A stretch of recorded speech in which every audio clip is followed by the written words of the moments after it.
በስመ አብ ወወልድ ወመንፈስ ቅዱስ አሃዱ አምላክ አሜን።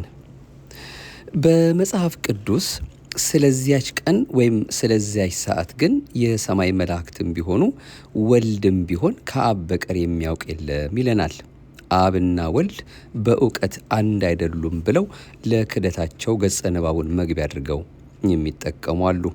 ማርቆስ ወንጌል ምዕራፍ 13 ቁጥር 32 ከጌታችን ከአምላካችን ከመድኃኒታችን ከኢየሱስ ክርስቶስ ዳግም ምጽአት ጋር በተያያዘ እሱ ራሱ በማቴዎስ ወንጌል ምዕራፍ 24 ላይ ቅዱሳን ሐዋርያት በጠየቁት ጥያቄ መሰረት የመምጣት ነገር እንዴት ነው? ምልክቶቹስ ምንድናቸው? ብለው ቢጠይቁት እሱም እነዚህ ናቸው ብሎ በዝርዝር ሙሉ ምዕራፉን ማቴዎስ ወንጌል ምዕራፍ 24ን ብናነበው ተናግሯልና ያንን ከብዙ በጥቂቱ ከሙሉ በከፊሉ እጅግ በጣም አጠር ባለ ሁኔታ በክፍል 1 መርሃ ግብራችን ይህንኑ ዳግም ምጽአትን በተመለከተ ባደረስናችሁ አይተን ነበረ።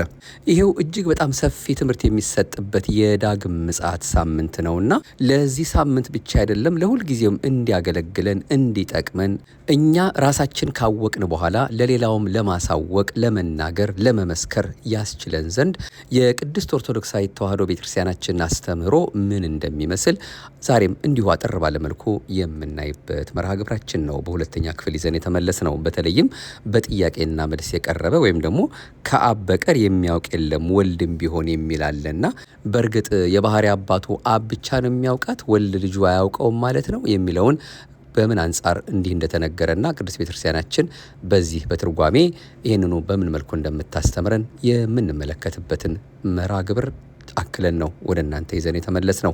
ከሱ ማስቀደም ግን ከዚሁ ከዳግም ምጽአቱ ጋር ልንሰማቸው የሚያስፈልጉ ሌሎች ቁም ነገሮች ስላሉ እነሱን እናስቀድማለን። አምላካችን በሕይወት በጤና ጠብቆ ለዚህ ሰዓትና ደቂቃ እንድንደርስ ፈቃዱ ስለሆነልን በፍቅሩ ለፍርዱ አሳልፎ ስላልሰጠን ይህችን ዕለት ዳግም እንድናያት ስለፈቀደልን ከምንም ነገር በላይ ለሱ በፍጥረት ሁሉ አንደበት ምስጋና ነውና የሚገባው አሁንም እናመሰግንበት ዘንድ በሰጠን አንደበት አምላካችን ኃያል ገናና ቅዱስ የሆነ ስሙ ከአጥናፍ እስከ አጥናፍ ከጠዋት እስከ ማታ ከዘላለም እስከ ዘላለም ከፀሐይ መውጫ እስከ ፀሐይ መጥለቂያ ድረስ የከበረ የተመሰገነ ይሆንልን። እመብርሃን አዛኝት እናቱም በፊቱ በምንቆም ጊዜ እንዳንፈራ እንዳናፍር መልካሙን ደጉን በጎውን ነገር አሳየን አስተምሬን የልጅሽን ነገር እየሰማን የሚላችሁን አድርጉ ብለሽናልና እሱ የሚለንን አድርገን የጎደለው ሞልቶ የተዝረከረከው ተስተካክሎ የጎበጠው ቀንቶ የመረረው ጣፍጦልን እሱ አምላካችን በሕይወታችን ውስጥ በሚያስፈልገን ነገር ሁሉ እየቀደመልን እንድንመላለስና መልካሙን የጽድቅ ስራ እንድንሰራ እባክሽ እርጅን ደግፊን እያልናት እየተማጸናት ይኸው ለዛሬዋ ዕለት አምላካችን ስለ እሷ ብሎ ተለምኖን ቃል ኪዳኗ ሳይለየን ደርሰናልና እመብርሃን አዛኝቱም ስሟ የከበረ የተመሰገነ ይሁንልን። እሱ የመረጣቸውን የጠራቸውን ያከበራቸውን ያጸደቃቸውን የደጋጎቹን ቅዱሳንም ቃል ኪዳን ተቀብሎ ለዚህ አድርሶናልና የቅዱሳኑም ጸሎታቸው ስላልተለየን አክብሮትን ምስጋናን ለነዚህ እሱ አምላካችን ለመረጣቸው ሁሉ እናደርሳለን። አምላከ ቅዱሳን ለዛሬም እንግዲህ በነጻች በጎላች በተረዳች በአንዲቷ ኦርቶዶክሳዊት ተዋሕዶ ቤተክርስቲያናችን ልንሰማቸው ከሚያስፈልጉ ትምህርቶች ዳግም ምጽአትን በተመለከተ የምናደምጠውን የዛሬውን በማኅደረ ተዋሕዶ መንፈሳዊ የዩቱብ አገልግሎታችን እሱ አምላካችን የፈቀደውን የሚያስተምረንን እንዲህ እንከታተላለን። ዳግም ምጽአት የዓለም ፍጻሜና የፍርድ ቀን ወይም ትንሣኤ ዘጉባኤ ምን ነገሮችን በውስጡ እንደያዘ ይኸው ለዛሬም በጥቂቱ ለማየት እንዲህ እንሞክር።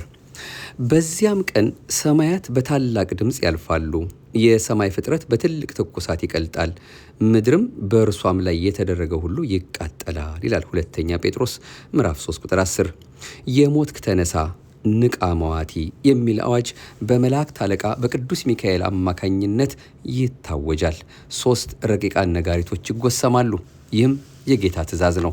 ጌታ ራሱ በትእዛዝ በመላእክትም አለቃ ድምፅ በእግዚአብሔር መለከት ከሰማይ ይወርዳልና እንደተባለ አንደኛ ተሰሎንቄ ምዕራፍ 4 ቁጥር 16። የመጀመሪያው ረቂቅ ነጋሪት ሲመታ አውሬ የበላው ነፋስ የበተነው ያለቀው የደቀቀው ሁሉ የራሱ ቅል በፈረሰበት ቦታ ላይ ይሰበሰባል። ያዕቆብ ዘስሩግ ቁጥር 91። ሁለተኛው ረቂቅ ነጋሪት ሲመታ አጥንትና ስጋ ተዋህደው ሳይንቀሳቀስ ትኩስ ሬሳ ይሆናል። አጥንቶችና ጅማቶች ከስጋና ከደም ጋር ይያያዛሉ። እስኪነሱ ያለ መንቀሳቀስ ፍጹም በድን ይሆናሉ።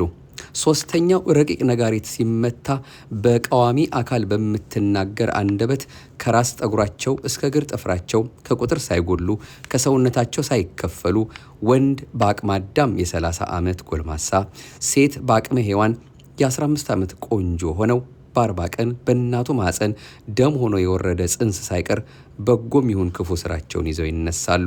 ጌታ ራሱ በማቴዎስ ወንጌል ላይ እንደተናገረው በጎችን በቀኝ ፍየሎችን በግራ ያቆማቸዋል። በበግና በፍየል የተመሰሉት እነማን ናቸው? ጻድቃን በበግ ኃጥአን በፍየል ተመስለዋል።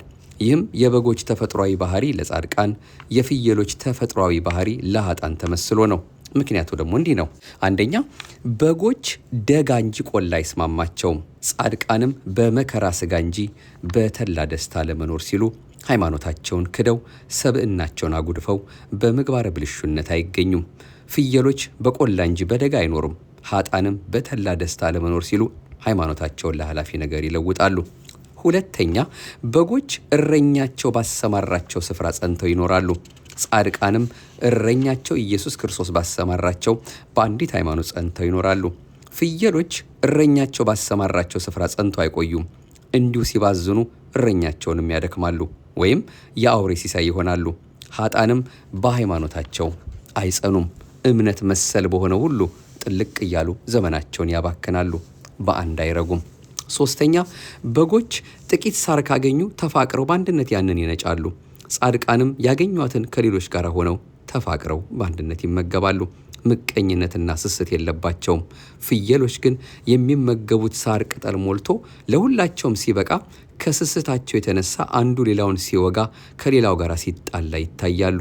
ኃጥአንም ሁሉ በኑሯቸው ምንም ሳያጡ ሌላው ሲራብና ሲጠማ እያዩ ካላቸው ማካፈል ሲገባቸው እነርሱ ግን የሌላውን ሀብት በመመኘት ሲካሰሱ፣ ሲጣሉ፣ ሲመቀኙ ይገኛሉ። አራተኛ የበጎች ላታቸው የወደቀ ኀፍረተ ሥጋቸው የተሸፈነ ነው። የጻድቃንም ኃጢአታቸው በሰው ዘንድ የተገለጠ አይደለም።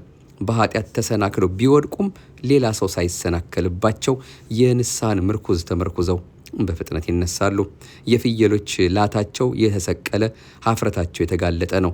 ኃጥአንም እንዲሁ ናቸው። ነውራቸው አደባባይ የወጣ ኃጢአታቸው ለሰው የተገለጠ እነርሱም በዚህ የማያፍሩበት ናቸው። አምስተኛ በጎች አቆልቁለው እንጂ አሻቅበው አያዩም።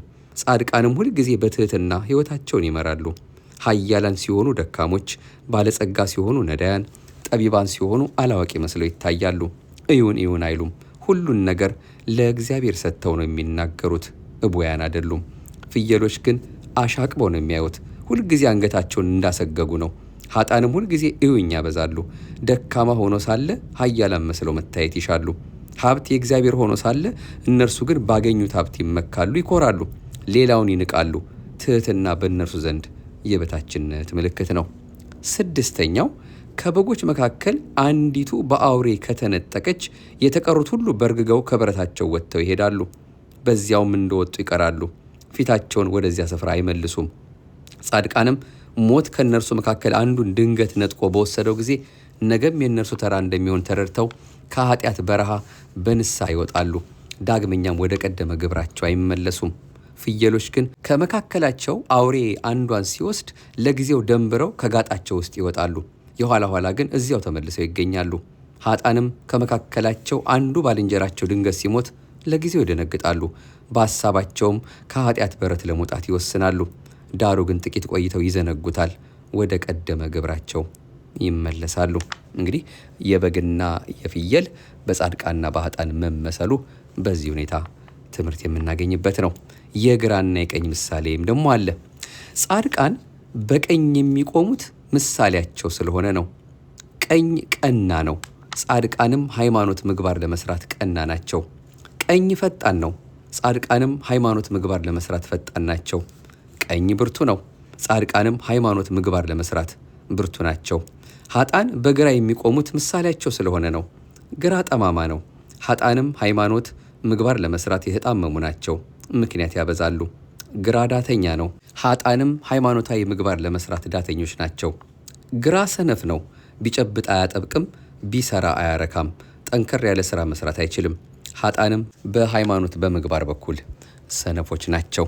በነገራችን ላይ በተፈጥሮ ግራኝ የሆን ሰዎች ይሄ ጉዳይ ይመለከተናል ማለት ሳይሆን ሐሳቡን በግራ መንገድ የሚሄዱ የግራ ሐሳብ ያላቸው ከእግዚአብሔር ፈቃድ ውጭ የሆኑትን ለማለት ነው እንጂ በተፈጥሮ እጃችን ግራኝ ይሆን ግራ ጠማማ ነው፣ ግራ ዳተኛ ነው፣ ግራ ሰነፍ ነው ብለን ስንናገር አይ እኔ እንደዚህ ነኝ ብለን እንዲሰማን አይደለም። በአጠቃላይ የቅዱስ ቤተክርስቲያናችን ትምህርት ረቂቅና ራሱ አንድም እየተባለ የሚፈታ ስለሆነ በዚህ መልኩ በምግባር በሃይማኖት ደካማ የሆኑ በኃጥአን እየተመሰሉ በግራ የሚቆሙት ምሳሌያቸው ስለሆነ ነው በሚል በምንረዳው መልኩ የቀረበ እንደሆነ እንዳንዘነጋው ከወዲሁ እንደው ሐሳቡን ለማቀበል ያህል ነው እንጂ በቀኝም በግራም የምናደርጋቸው ማለት በእጆቻችን የምንሰራቸው ነገሮች ሁሉ እንደሱ እንደ አምላካችን ፈቃድ ከሱ ከአምላካችን ተሰጥቶን በመልካም የምናውለው ከሆነ በዚህ መልኩ በምሳሌ መቅረቡ ብዙ የሚያሳስብ አይደለም ለማለት ነው። ያው የቀኝና የግራ ግን ሁላችንም ከምናውቀው በምሳሌ እንዲቀል ሆኖ የቀረበ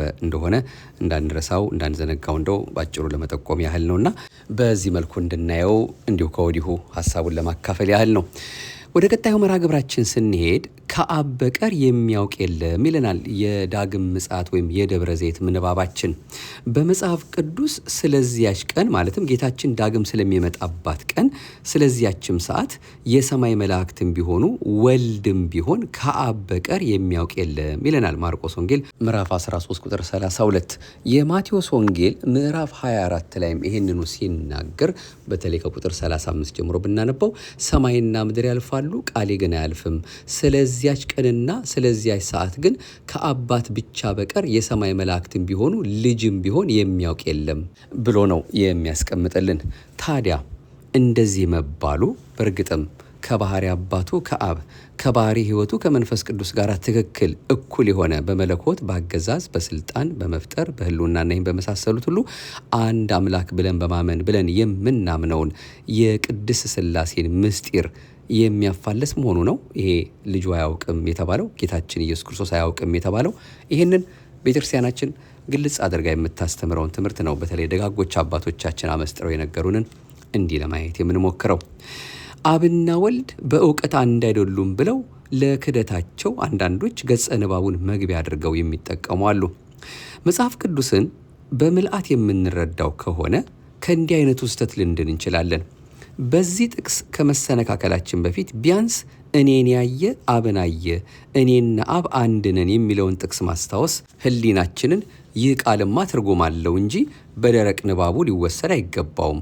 ምክንያቱም አንድ ቦታ ላይ እኔና አብ አንድ ነን ካለ አብ የሚያውቀውን ወልድ አያውቅም ማለት እርስ በርሱ የሚጋጭ ነውና እያለ ትርጉሙን መሻትና መመኘት አለበት እንጂ ባለመረዳቱ ምክንያት የራሱን ስሜት ትርጉም አድርጎ መቀመጥ የለበትም።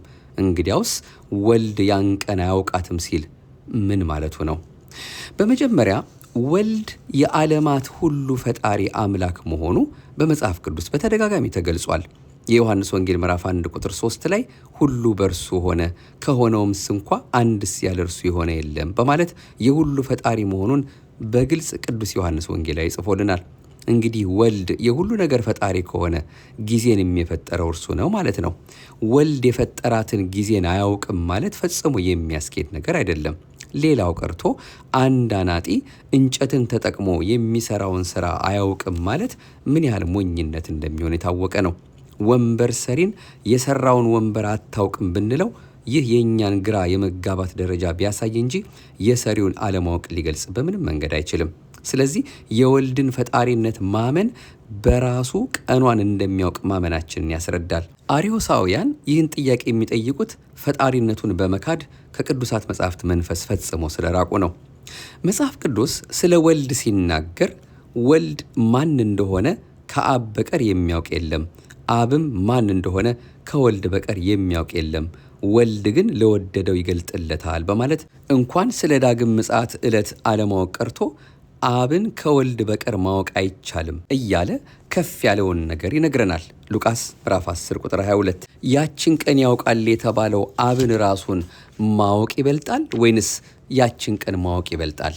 የሚበልጠውን ያወቀ እርሱ የሚያንሰውን አያውቅም ተብሎ እንዴት ይጠረጠራል? አብን ያውቃል መባሉ በራሱ ወልድ ስለዚያች ቀንም ያለውን ዕውቀት የሚያመለክት ጭምር ነው።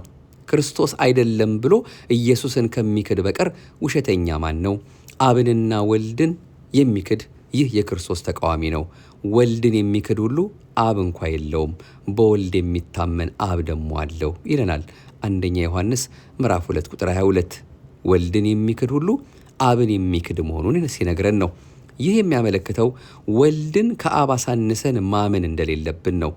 ወልድን አያውቅም ብሎ የሚክድ እንዴት አብ ሊኖረው ይችላል? ወልድን አያውቅም ማለቱ አብንም አያውቅም ማለቱ መሆኑን መገንዘብ አለበት። ይህ ደግሞ ፈጽሞ ስህተት ነው። ሊቁ ቅዱስ አምብሮስ ጌታችን መድኃኒታችን ኢየሱስ ክርስቶስ ፈራጅ የሆነ የመምጫውን ቀን ምልክት የተናገረ ቀኗን አያውቃትምን በማለት ይጠይቃል። በእርግጥ ይህ ገለጻ ሁለት መሠረታዊ ነገሮችን ያሳየናል። አንደኛው ምልክቱን መናገሩ ነው። የመምጫውን እያንዳንዱን ነገር ዘርዝሮ መናገሩ በራሱ ስለ ቀኒቱ ያለውን እውቀት የሚያመለክት ነው። በመምጫው ጊዜ የሚሆኑትን ነገሮች ዘርዝሮ መናገሩ ቀኑን ማወቁን በግልጽ ያስረዳናል። አንድ ሐኪም የአንድን በሽታ ምልክት የሚነግረን በሽታውን ስለሚያውቀው ነው እንጂ በሽታውን ሳያውቀው አይደለም።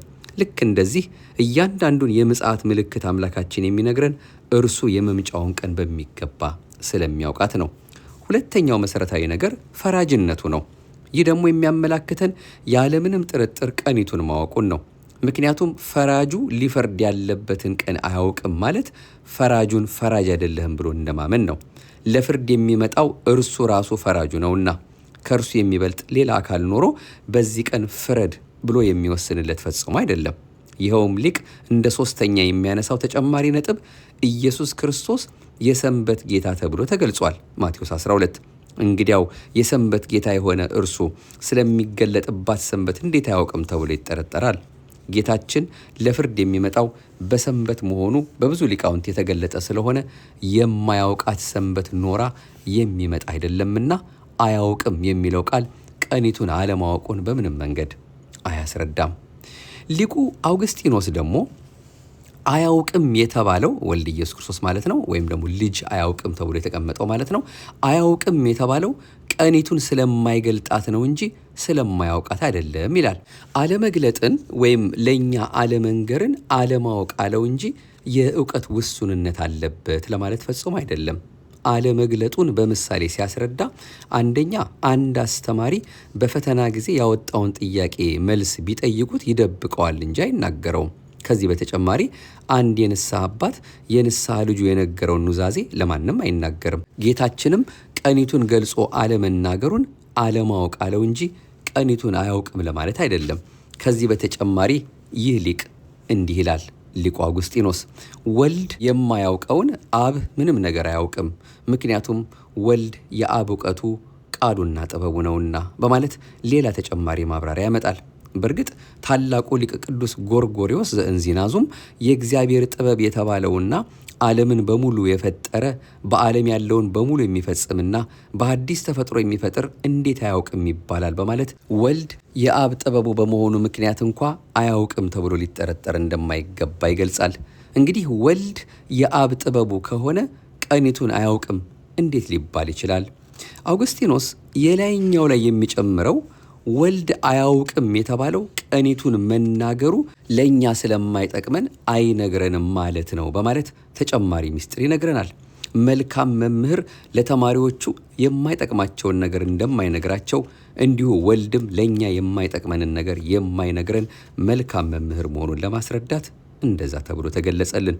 ቀኒቱን የሰው ልጆች ቢያውቋት ኖሮ መስራት የሚገባውን ስራ ትተው በጭንቀትና በፍርሃት ይሆኑ ነበር። አንዳንዶች ደግሞ አይ ቀኑ ገና ነው ሊደርስ ሲል እንዘጋጃለን በማለት በኃጢአት ላይ ኃጢአት እየከመሩ ይዘናጉ ነበር። እንግዲህ ይህን የመሳሰሉትን ጉዳት በእኛ ላይ እንዳይመጡ እንዳይወድቁ ለማድረግ አምላካችን ኢየሱስ ክርስቶስ ቀኒቱን አልገለጣትም። ወልድ አያውቃትም ማለት የሰው ልጆች አያውቋትም ማለት ነው። በሌላ አነጋገር ፍጡራን የዳግም ምጽአትን ቀን አለማወቃቸውን የሚያስረዳ ነው። አበው ሲያመሰጥሩ ኦሪት ዘልደት ማለት ኦሪት ዘፍጥረት ማለት ነው እንዲሉ ወለደና ፈጠረ አንዳንድ ጊዜ ሊወራረስ ይችላል። ደቂቀ አዳም ምንም ያህል በእግዚአብሔር አርአያና አምሳል ተፈጥረዋል ቢባልም የምጽአትን ቀን አያውቁትም። ከፍጡራን እውቀት የዳግም ምጽአት ቀን የተሰወረች መሆኗን ፍጡራን ለሆኑት ለቅዱሳን ሐዋርያት ሲያስረዳቸው ነው። ለዚህም ነው ጌታችሁ በምን ሰዓት እንደሚመጣ አታውቁምና እንግዲህ ንቁ በማለት ፍጡራን የመምጫውን ቀን ስለማያውቁ ተጠንቅቀውና ነቅተው መጠበቅ እንዳለባቸው የሚያስረዳን ማቴዎስ 24:42። ከአብ በቀር የሚያውቅ የለም ማለት የአብን ልብነት ለማጠየቅ የተገለጸ ነው እንጂ የወልድን አያውቅም ለማለት አይደለም። በምስጢረ ሥላሴ ትምህርት አብ ልብ ነው፣ ወልድ ቃል ነው፣ መንፈስ ቅዱስ እስትንፋስ ነው። ስለዚህ ወልድና መንፈስ ቅዱስ የሚያስቡት በአብ ልብነት ነው። አብና መንፈስ ቅዱስ የሚናገሩት በወልድ ቃልነት ነው። አብና ወልድ ሕያዋን ሆነው የሚኖሩት በመንፈስ ቅዱስ ሕይወትነት ነው። በዚህ አገባብ መሰረት ወልድ አያውቅም ሲባል በአብ ልብነት አስቦ ካልሆነ በቀር አያውቅም፣ ወይም ከአብ ጋር ያለውን አንድነት አጥቶ ወልድ ብቻን የሚያውቅ አይደለም። አብ ወልድና መንፈስ ቅዱስ ዕውቀታቸው አንድ ነውና። በመሆኑም ይህ አገላለጽ የሚያስረዳው የቅድስት ሥላሴን የኩነት መገናዘብ እንጂ የወልድን አለማወቅ አይደለም። በሌላ በኩል ይህ ቃል የሚያስረዳው ምስጢረ ተዋህዶን ነው። ሥጋ ፍጡር ነው፣ ቃል ደግሞ ፈጣሪ ነው። ፈጣሪ ከፍጡር ጋር በተዋህዶ አንድ ሲሆን የአካል ሁለትነትና የባህሪ ሁለትነት ጠፍቶ አንድ አካል አንድ ባህሪ ሆነ። በዚህ ጊዜ የቃልን ገንዘብ ሥጋ ገንዘብ አደረገ፣ የሥጋንም ገንዘብ ቃል ገንዘብ አደረገ። ቅድመ ተዋህዶ ከመዋሃዱ በፊት ማለት ነው። አላዋቂ የነበረ ሥጋ በተዋህዶ አማካኝነት አዋቂነትን ገንዘብ ማድረጉን ለማጠየቅ ወልድ አያውቅም ተባለ። ይህም ማለት ቃል የተዋሃደው ሥጋ የፍጡር ሥጋ ስለሆነ የምጽአትን ቀን አያውቅም ነበር፣ ወይም የምጽአትን ቀን አያውቅ የነበረውን ሥጋ ተዋህጄ አዋቂነትን ሰጠሁት ማለት ነው። መጽሐፍ ቅዱስ አወቀ የሚለውን ቃል ከመረዳት ጋር ብቻ አያይዞ ሳይሆን የሚገልጸው ከድርጊትም ጋር አያይዞ ይገልጸዋል። ለምሳሌ በሁለተኛ ቆሮንቶስ ላይ ኃጢአት ያላወቀውን እርሱን ስለኛ ኃጢአት አደረገው ይላል። ይህ ንባብ አላዋቂነትን የሚገልጽ ሳይሆን አለማድረግን የሚገልጽ ነው። ይህን ጥቅስ በደረቅ ንባቡ ወስደን ወልድ ኃጢአት ምን እንደሆነ በግንዛቤ አያውቅም ማለት ሳይሆን ኃጢአትን በድርጊት አይፈጽምም ማለት ነው። ወይም ኃጢአትን ፈጽሞ አያውቅም ንጹሐ ባህሪ ነው ማለት ነው። ከዚህ ጋር ተመሳሳይ በሆነ መንገድ ወልድ አያውቅም ሲል ምጽአት ገና አልሆነም፣ የምጽአት ቀን አልደረሰምና ወልድ ገና አልፈረደም ማለት ነው። ሊቁ አውግስጢኖስ አያውቅም የሚለውን ቃል ይዘን ወልድ አያውቅም እንዳንል በሌላ ቦታ ላይ በመጽሐፍ ቅዱስ ላይ የተጠቀሰውን ቃል ያነሳል። አምላካችሁን እግዚአብሔርን በፍጹም ልባችሁ በፍጹም ነፍሳችሁ ትወዱት እንደሆነ ያውቅ ዘንድ አምላካችሁ እግዚአብሔር ሊፈትናችሁ እያለ ዘዳግም 13 ቁጥር 3 ላይ የተናገረው አለ። ይህን ጥቅስ በመጥቀስ አያውቅም ሲል ወልድ የእውቀት ጉድለት አለበት ለማለት ሳይሆን እኛ ማወቅ አለመቻላችንን የሚያመለክት ነው። እግዚአብሔር እኛን የሚፈትነው ስለ እኛ የማያውቀው ነገር ኖሮ ሳይሆን እኛን ራሳችንን እንድናውቅ ማድረጉን ለማጠየቅ ነው። ወልድ አያውቃትም ሲል በእኛ ቦታ ተገብቶ አታውቋትም ማለቱ ነው። ቅዱስ ዮሐንስ አፈወርቅ ደግሞ መላእክትም ቢሆኑ ብሎ ቅዱሳን መላእክትም እንደማያውቁት በመግለጽ ከነርሱ ጠበቀው። ልጅም ቢሆን ብሎ ደግሞ ያን ቀን ማወቅ ለእነርሱ የተከለከለ ብቻ መሆኑን ሳይሆን መጠየቅም እንደሌለባቸው እንደሆነ ይናገራል። ስለዚህ ይህ ጥቅስ የወልድን አለማወቅ ለማስረዳት የተነገረ ሳይሆን የሐዋርያትን ለማወቅ መፈለግ ትክክል አለመሆኑን በአጽንኦት ለማስረዳት የተነገረ ነው። ሊቁ ቅዱስ ሂላሪም ጌታችን ሰዓቷን የማወቅ መብት እንዳለውና ነገር ግን ይህ የእውቀት ጥበቡን የማይገልጥ መሆኑን ለማጠየቅ ብቻ አላወቃትም ማለቱን ያስረዳል።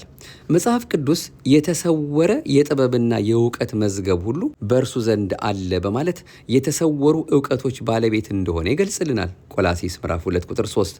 እንግዲህ የተሰወሩ እውቀቶች መዝገብ ያለውን ጌታ እንዴት አንዲት ስውር እውቀት የለውም ብለን ልንጠረጥረው እንችላለን? ሌላ የመጨረሻው የምናየው አባት ደግሞ ቅዱስ ሄሬኔዎስ ነው። ይህን ጥቅስ ከትሕትና ጋር ያገናኘዋል። ሁሉን የሚያውቅ እርሱ ያችን ቀን የማያውቅ ይመስል ስለዚያች ቀን ልጅም ቢሆን የሚያውቅ የለም ብሎ ከገለጸ፣ በሌላ አባባል እኛ እርሱን አብነት አድርገን ከእኛ አቅም በላይ የሆኑ ነገሮችን አናውቅም ማለት እንዲገባን ሕያው ምሳሌ ሆኖ ያሳየናል። እርሱ ሁሉን እያወቀ እኛን ትሕትና ለማስተማር ሲል አላውቅም ካለ እኛማ ምንም የማናውቅ ሰዎች እንዴት አብልጠን አለማወቃችንን መግለጽ ይኖርብን ይሆን?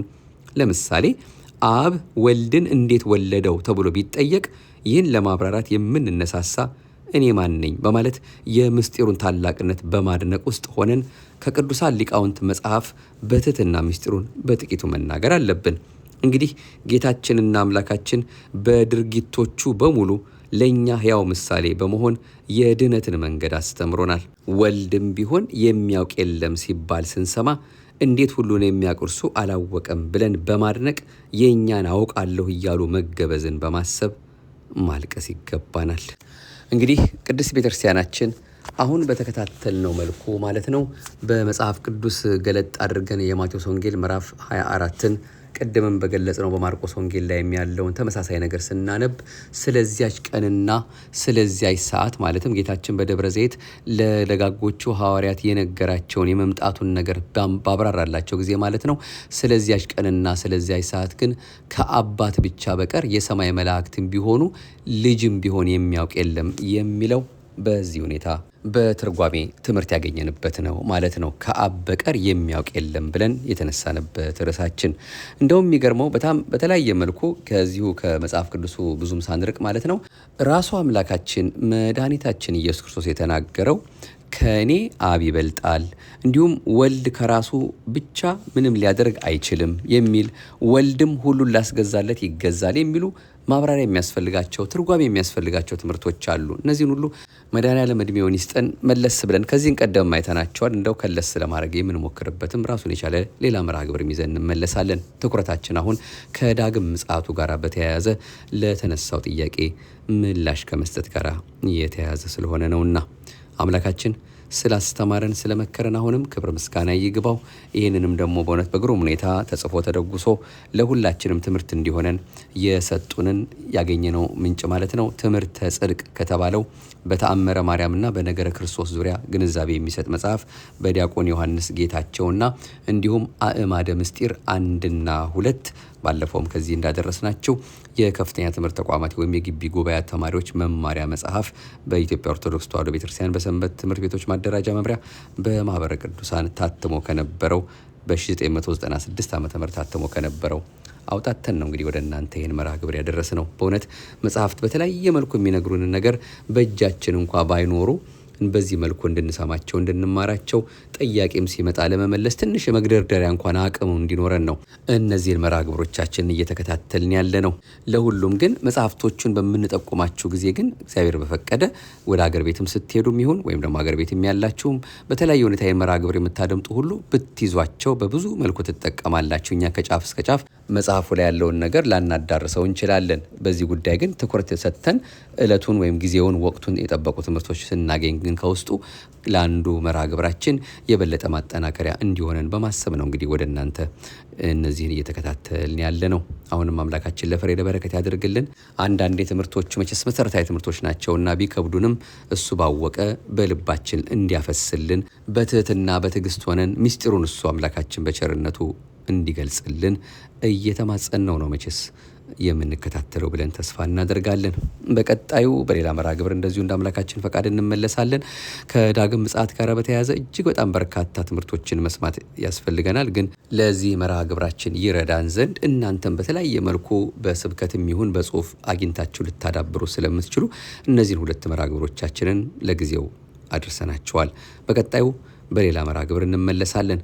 አንድ የበዓል ጥቆማ ግን ለማድረግ መስከረም 16 ቀን ደመራ ተደምሮ መስከረም 17 ቀን ንግሥት እሌኒ በዕጣኑ ጢስ ምክንያት የጌታችን የአምላካችን የመድኃኒታችን የኢየሱስ ክርስቶስን መስቀል ፍለጋ ነበርና ያን ያደረገችው መስቀሉ ያለበትን ተራራ ቆሻሻ ሲደፋበት ከ300 ዓመት ገደማ በላይ ያ መስቀል ያለበት ቦታ ጠፍቶ ነበርና የዕጣኑ ጢስ ወደ ላይ ወጥቶ መስቀሉ ያለበትን ቦታ አመልክቷት መስቀሉን ለማግኘት መስከረም 17 የቁፋሮ ሁኔታ ተጀምሮ መስቀሉ የተገኘው መጋቢት 10 ቀን ነውና እጅግ በጣም ታላቅ በዓል ነው መጋቢት 10።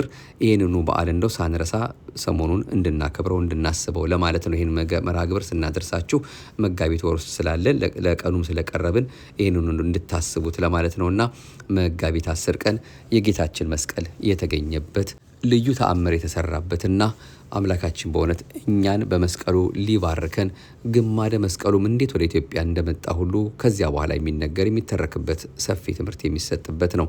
ዋናው ግን መጋቢት 10 የጌታችን መስቀል ጠፍቶ የነበረው መስቀል የሁላችን መድኃኒት የሆነው ያ ክቡር መስቀል መስከረም 17 ቁፋሮ ተጀምሮ መጋቢት 10 የወጣበት የተገኘበት ዕለት እንደሆነ እንዳንረሳው ከወዲሁ ለመጠቆም እንወዳለን። ሌሎቹን በዓላት ደግሞ እንደዚሁ በመሃል እያመጣን የምንከታተላቸው ይሆናል። እስከዚያው በያለንበት ሰላም እግዚአብሔር ከሁላችን ጋር ይሁን። የሰማነውን በልባችን ጽላት ይጻፍልን። እሱ አምላካችን በዳግም ምጽአት በተገለጠ ጊዜ በቀኙ ከሚቆሙ ጻድቃን በበግ ከተመሰሉት ቅዱሳን ጋር እንዲደምረን የይቅርታውን ስራ እንዲሰራልን ፈቃዱ ይሁንልን። ከምንም ነገር በላይ ግን ዳግም ምጽአት ማንም እንደማያውቃት ሁሉ እኛም ወደሱ የምንጠራበትን ቀን በሱ ዘንድ ብቻ የታወቀችዋን ስለማናውቃት የኛ ምጽአታችን ወደሱ የምንሄድበት ስለሆነ ሰው ሞቱን እያሰበ መኖር ስላለበት ተሸክመነው እየዞርን ስለሆነ ሁልጊዜም ወደሱ ከመጠራታችን በፊት የኔ ምጽአቴ መቼ ነው ብለን ለልባችን እየነገርን በንስሐ ተመልሰን ፍቅሩን እያሰብን አምላካችን ያችን መንግስቱን ለመውረስ የሚያበቃን መልካም ስራ እየሰራን እንድንኖር ነው የሚያስፈልገንና ይህንን ሁላችንም ሳንዘነጋ አምላካችን ፊት ስንቆም እንዳናፈር እንዳንፈራ እንዳቅማችን ትሩፋትን እየፈጸምን ገድል እየፈጸምን ኃጢአትን ተጸይፈን በጾም በጸሎት በስግደት በምጽዋት እሱ አምላካችን በሚወደው መልካም ስራ ሁሉ ራሳችንን ጠምደን ወደሱ ከመሄዳችን በፊት በደጉ ነገር እንዲያገኘን ፍቅሩን እንዲያበዛልን ለክብር ሞት እንዲያበቃን በዚህ ሁኔታ መትጋት እንዳለብን ለአንዳችም ቅጽበት ከሐሳባችን ከህሊናችን ከልባችን መውጣት እንደሌለበት ለመጠቆም እንወዳለን። እግዚአብሔር አምላካችን ሁላችንም በቸርነቱ ለዚያች ለደገኛዋ ክብር ያብቃን፣ መጨረሻችን ያሳምርልን። እመብርሃን አማላጅቱ በመውጣት በመግባታችን ሁሉ የእናትነት ፍቅሯ አይለየን። ሀገራችን ኢትዮጵያን አስራት አድርጎ ሰጥቷታልና የምንሰማቸውን ክፉ ነገሮች ሁሉ በቤተክርስቲያናችን በአባቶቻችን የሚደርሰውን ግፍና በደል በክርስቲያኖች ላይ የሚሰማውን ክፉ ነገር ሁሉ አርቆልን መልካሙን ጊዜ እንዲያቀርብልን እኛንም ወደሱ ተመልሰን ማረን ይቅር በለን የምንልበትን ጥበብና ማስተዋሉም እንዲያበዛልን እሱ የፍቅር አምላክ ቸሩ መድኃኔዓለም የተቀደሰ ፈቃዱ ከሁላችን ጋር ይሆንልን። አሜን። ይቆየን። አቤቱ አንተን መፍራትን በልቦናችን በጎ አምልኮትህንም በህሊናችን ጨምር። ማህደረ ተዋህዶን የምታደምጡ ሁሉ እንግዲህ ለሚያደምጡ ማዳረስን እናንተን ብትችሉ ሰብስክራይብ ማድረግን ከዚያም ባለፈ ደግሞ መርሃ ግብሮቻችንን ደግሞ እስከዛሬ ያስተላለፍናቸውን ወደ እናንተ ያደረስናቸውን በፕሌሊስትም ይሁን በሌሎቹም እጅግ በጣም በርካታ ቢያንስ ወደ 2000 ገደማ የሚደርሱ መርሃ ግብሮች አሉላችሁ። ያን ሁሉ እንድትከታተሉ ድርሳነ ማህየዊ የጌታችን ሕማምና መከራ የሚናገር 7ቱም ቀን በየቀኑ የሚጸለይ ወይም ደግሞ የሚነበብ ምንባብ አለ። እሱንም እዚሁ ላይ ያስቀምጠንላችኋል። ዳዊቱም አለ። ሁሉም ነገር አለ እንደ እግዚአብሔር ፈቃድ። ወደ ታች እየፈለጋችሁ እንግዲህ እንድታነቡት እንድትከታተሉት ከወዲሁ ለመጠቆም እንወዳለን። በተለይ እነዚህ በክፍል የቀረቡ የ7 ቀን ወይም ደግሞ በወራት የሚደርሱ ካሉ እነዚያ አንድ ላይ ፕሌሊስት የሚለው ላይ ስለምታገኟቸው ሁሉንም አንድ ላይ በየቀኑ እየከፈታችሁ እንድትሰሙና እንድትጠቀሙ ከወዲሁ አሁንም በአጽንኦት መልእክታችን እናስተላልፋለን። ክብር ምስጋና ይሁን ለአብ፣ ክብር ምስጋና ይሁን ለወልድ፣ ክብር ምስጋና ይሁን ለመንፈስ ቅዱስ ዛሬም ዘወትርም ለዘላለሙ አሜን። ይቆየን። የቀጠሮ ሰዎች ይበለን። በቀጣዩ በሌላ መርሃ ግብር እንመለሳለን። መልካም ጾም ለሁላችን የሚያደርግልን አምላካችን ቸሩ መድኃኔዓለም